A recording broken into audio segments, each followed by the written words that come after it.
Dalam video kali ini kita akan membahas mengenai tipe data dan variabel dalam C++. Ya, dalam pembuatan program nantinya kita biasanya akan menemui data-data yang harus kita simpan dalam memori. Ya, contohnya kita akan membuat sebuah program untuk menghitung luas persegi panjang. Ya, kita butuh menyimpan nantinya data untuk panjang dan untuk lebar. Yaitu ketika kita nanti menghitung luas, kita bisa menggunakan panjang dan lebar tersebut yang sudah kita simpan dalam memori. Nah, data yang telah kita simpan dalam memori tersebut, ya, dalam pemrograman nantinya kita sebut sebagai sebuah variabel, ya.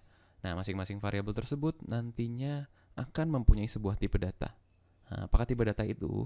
Ya, misalkan kita nantinya ingin menyimpan variabel panjang, ya, variabel panjang dan luas. Nah, untuk bisa dikalikan kan kita harus menyimpan dalam variabel dalam tipe data angka, ya. Tidak bisa kita menyimpan dalam tipe data karakter, ya, karena karakter tidak bisa dilakukan operasi perkalian. Ya, kita harus menyimpan dalam angka.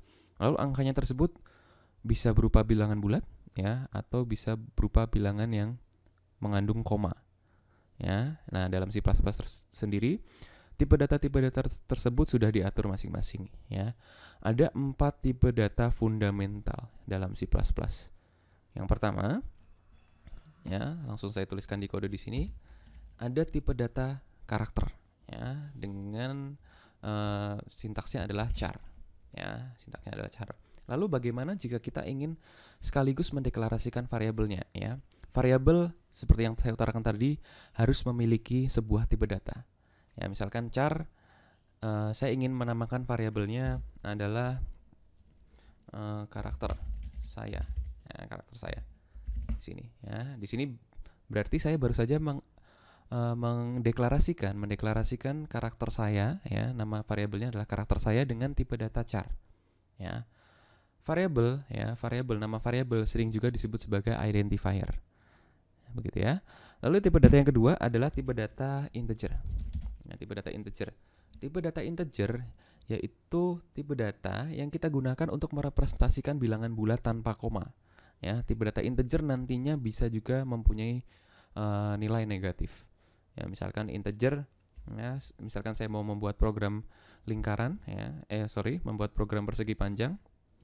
Berarti nanti di sini saya deklarasikan identifiernya adalah panjang.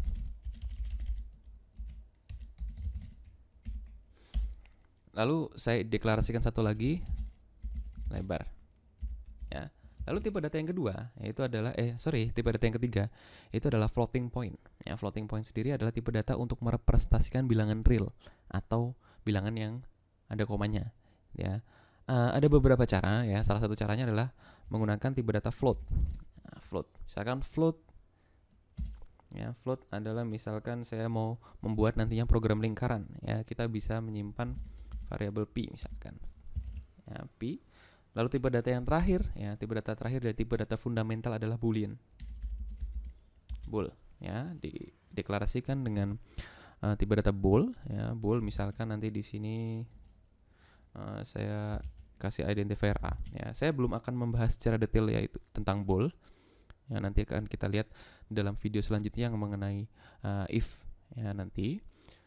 Oke, kita sudah mempunyai di sini ada 5 variabel. Ya, di sini mempunyai 5 variabel dengan tipe data masing-masing, ya. 4 variabel ini mempunyai 4 tipe data fundamental yaitu char, integer, float, dan bool. Oke, di sini baru tahap deklarasi variabel. Kita belum sampai tahap inisialisasi. Apa itu inisialisasi? Inisialisasi adalah pemberian nilai awal untuk sebuah variabel. Caranya ada beragam, ya. Misalkan di sini saya ingin memberikan langsung nilai untuk variabel panjang, ya. Variabel panjang di sini misalkan saya beri nilai 20, ya. Lebar misalkan 10. Lalu pi 3,14. Misalnya untuk karakter, ya, karakter pemberian nilainya harus dibatasi oleh petik, ya, oleh petik. Misalkan saya berikan karakter a, gitu, ya. Yang bool saya biarkan dulu. Oke. Misalkan saya ingin membuat satu variabel lagi, ya, yaitu luas, ya. Jangan tipe data integer. Luas sama dengan, nah untuk inisialisasi sendiri bisa langsung dikenakan operasi, ya, operasi aritmetis, ya, atau operasi lain. Ya, ini contohnya operasi aritmetis untuk menghitung luas.